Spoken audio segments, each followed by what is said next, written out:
მოდით, დრო დავუთმოთ ბიბლიის შესწავლას ქადაგებასთან ერთად სახელწოდებით. ქრისტიანის ცხოვრება. იმედი მაქვს, რომ თქვენ და მე შევძლებთ ისე ცხოვრებას, რომ როცა ჩვენს გარშემო ყველა დაინახავს ჩვენს ცხოვრებას, იფიქრებს. ხედავ, როგორ შეუძლია ადამიანს უკეთესობისკენ შეცვლა ღმერთის რწმენით, მეც მინდა ვირწმუნო ღმერთი.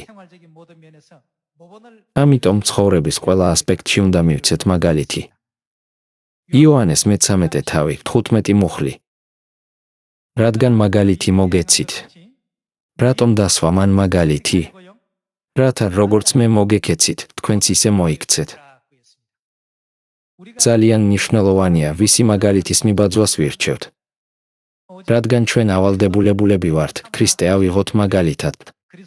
აუცილებელია, რომ ქრისტე ჩვენი რწმენისა და ცხოვრების მოდელად ვაქციოთ.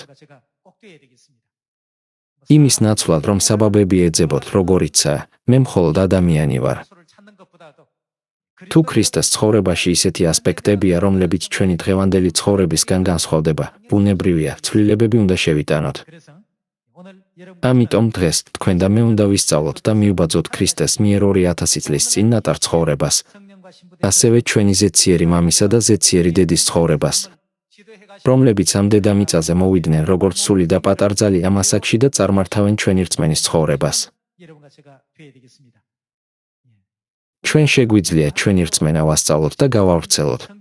ბიბლიური მუხლების ციტირებითა და ჭეშმარიტების სწავლებების გაზიარებით, მაგრამ ხშირად ადამიანები შთაგონებულნი და გარდაქმნილნი რჩებიან, ჩვენი ყოველდღიური ცხოვრების დაკვირვებით.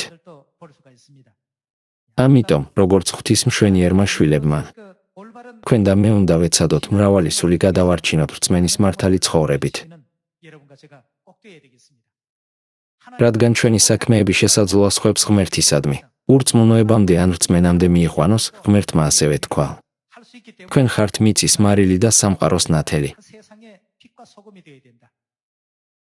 მე მჯერა, რომ მარილისა და სინათლის ყოფნის ყველაზე მნიშვნელოვანი ის არის, რომ მსოფლიოს ვუჩვენოთ ღვთისმიერ ნასწავლი ცხოვრების წესი. რათა ადამიანებმა იფიქრონ, თუ მე მივიღებ ღმერთს, ჩემი ცხოვრება მშვიდი იქნება და კარგი რამ მოხდება, როგორც იმ ოჯახში. ამ ეპოქაში ჩვენი მამა და დედა მოვიდნენ დედამიწაზე და განუწყვეტლივ გვაძლევენ ჯანსაღ სწავლებებს.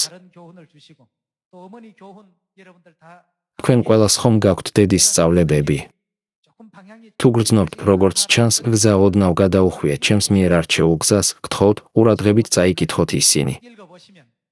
თუ მათ თავიდან ბოლომდე გულდასმით წაიკითხავთ, გააცნობიერებთ, რომელ გზას უნდა გაჰყვეთ. დედა მოვიდა ამ ეპოქაში და მოგცა ეს სწავლებები, რათა მის შვილებს მართალი ცხოვრება ეცხოვრათ. ამ სწავლებებიდან თუნდაც ერთის ერთგულად გამოყენებით, უდაოდ შეგვიძლია გამოავლინოთ შეცვლილი გარეგნობა.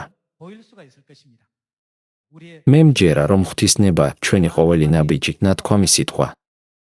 დაქმედება ბიბლიის სწავლებების შესაბამისად რწმენის გზას შეესაბამებოდეს. სწორედ ამიტომ ამბობს ბიბლია. ყველაფერში გამოიჩინე თავი კეთილსაქმეთა მაგალითად, მოძღვრებაში, შეურყნელობას სიდინჯე. სიტყვა ნათელი, უკიცხველი, რათა მოწინააღმდეგეს შერცხვეს და ცუდი ვერაფერი თქვას ჩვენზე.